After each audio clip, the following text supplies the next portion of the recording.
context of, I guess apart from the policy, is there more that we can do, even beyond the question of changing the law, or as we're doing in this case, filling gaps in the law, or loopholes or problems? Are there things you hope we would do as a matter of policy, or even just a matter of using existing programs to expand the reach of those, or and I know the funding issue is significant. I don't know if you have a specific funding example or concern that you have, either state or federal. I don't know if you want to The first question. Oh, you mean in addition to fixing current policy, expanding beyond. Oh, go ahead, ask it, yeah. One of the big issues with me is the cause in general. It's not a pretty issue. What I need for my organization is I need a legislator who is going to ruffle those feathers, who isn't going to care to take a stand and speak the truth, because this is an issue, this is the truth. We need more people that are going to speak the truth, that are going to not be afraid to say this is what is wrong. And we need the support when we have events. We need the support of our legislators. We need you to stand next to us, and we need you to educate yourself, and we need you to stand next to us and fight with us, because survivors are the people that you should be going to. We lived it, we know it, we can help make change. We can be the change makers. We can be the ones that get those laws passed. We can speak in front of the committee. We can go to a hearing. We can tell you what we need. So we need less talk. We need more action. We need legislators that are not going to be afraid to show up at our events, or we need legislators that aren't going to be afraid to address the issues that we need to be addressed.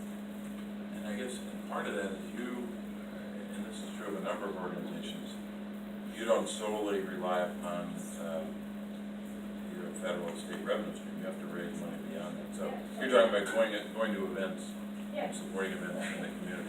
My funding, you know how hard it is this is how I feel about funding for me. And let me tell you, I have worn all different hats for my organization. And to be honest with you, I have come very close in the last few years to closing my doors, not because I want to, but because this is hard work.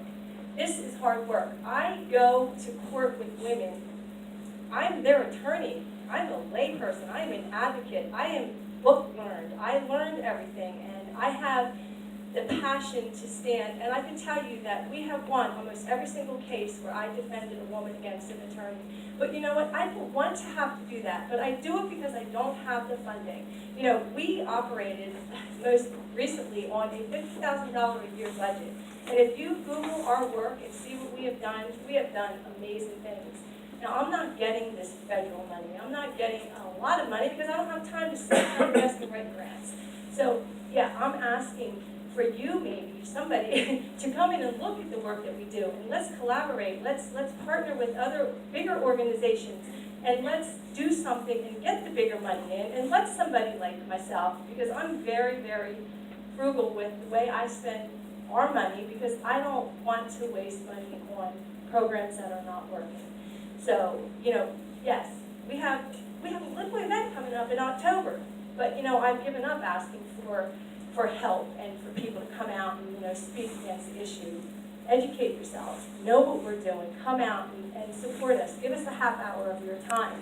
The taxpayers' dollars are paying for it, so I just feel that we deserve that. We are on the front lines of battle, every day, working in this field.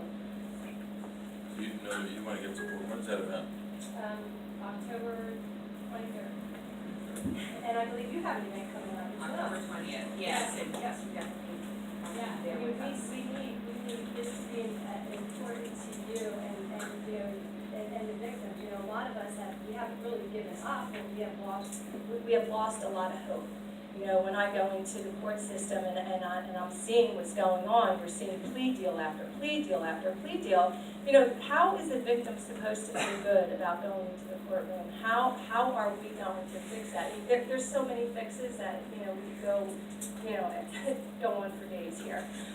Yeah, so there's a lot of fixes and there's a lot of support, and we need somebody, like I said, that is not going to be afraid to stand next to me, because I'm not afraid to ruffle feathers and speak my truth, and I mean no disrespect in any way, but if I'm going to continue in this line of work, then I'm going to speak the truth, and I'm going to ask for help, and, you know, hopefully be able to continue, and for my beginning of a foundation to thrive, and not to have to cut corners or worry about hiring somebody to assist me in the court system, because it's exhausting. It's a lot of time away from our families, it's a lot of time away from doing personal things. You know, it affects everyone. It's a tough field to be in. Well, it sounds like Heidi gave me an assignment for the month of October. No, we just had an event in Scranton. Peg Ruddy has been running the operation in Scranton for years. It actually covers not just Lackawanna County, but beyond. In the region, it's a separate one in Luzerne County. But they just had a fundraiser two Sundays ago. And that's a guy, you're right, that's a guy that we need to support. I was there with my wife, but we need to figure out a way to get help for the event this month. I'll think of something. Yeah, and it's the #1 social issue, and it's all over. It's in our schools, it's in our, you know, it's everywhere you go. So it would be very nice to have the issue put up here, put it high. Women will appreciate it. And before we open it up, I know there might be questions from the audience and the press, but I wanted to make sure anyone else in the panel, if there's anything you wanted to say by way of wrap. Lori? Simple thing, I think.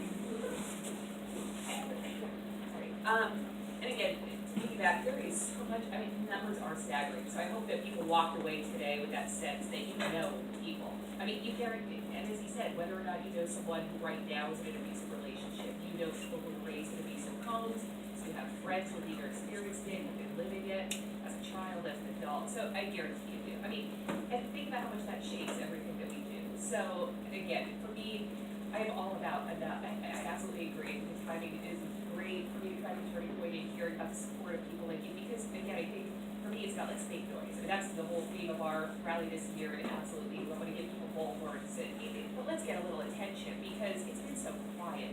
We confuse the confidentiality that survivors need with the ability to talk about it. I mean, this is not a secret issue.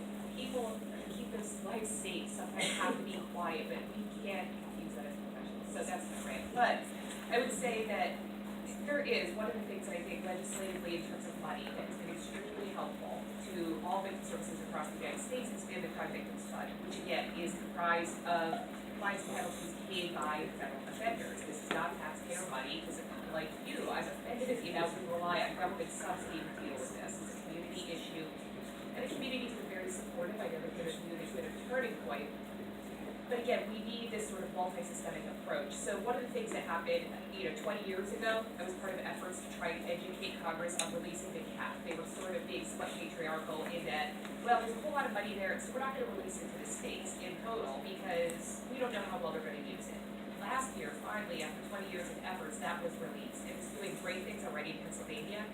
A lot of the money was released, portion, to help increase the services, to bring the staff we have up to living wages, to kind of make sure we can actually pay the heat bill and fix the HVAC and all those things we let go over the recession period.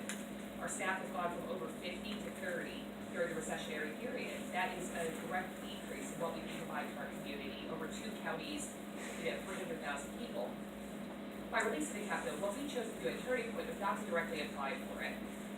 We did partner with 2 different agencies, because again, for me, building partnerships with those entities in the communities who have established relationships and expertise is where it's at. So Valley Youth House will begin offering therapeutic services for children who've been impacted by violence. We also have a partnership, and we'll have to definitely talk about this, Heidi, but with North Hadley Services to start offering civil legal assistance on issues like custody and divorce.